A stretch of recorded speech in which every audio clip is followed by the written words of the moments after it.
Hello everyone, welcome to Economics by Vishan Arpata. So in today's video lecture, we'll be studying about World Bank Group, MIGA and ICSID.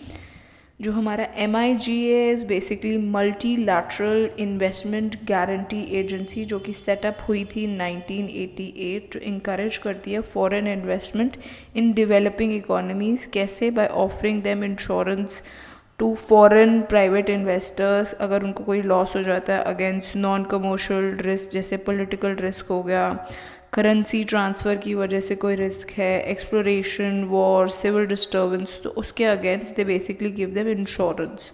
So it also provide technical assistance कि वो help कर सकें countries को कि वो disseminate कर सकें information on investment opportunities. अगर ICSID की बात करें, ICSID is basically international centre for settlement of investment dispute जो कि सेटअप हुआ था इन 1966, जो कि एक इन्वेस्टमेंट डिस्प्यूट सेटलमेंट बॉडी है जो कि डिसीजन लेती है which are binding for the parties, and this was established under 1966 convention on the settlement of investment dispute between states and nation of other states.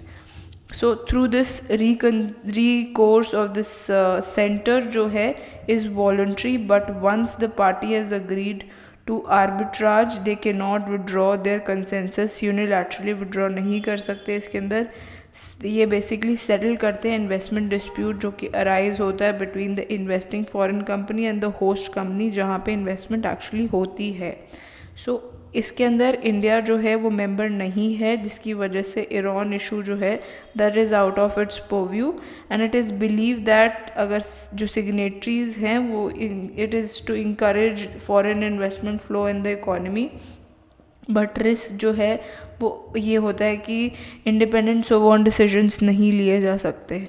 So that is the risk that is attach with being a member of this ICSID का अगर member बनते हैं तो sovereign decisions नहीं ले पाती countries. So that is a risk attach.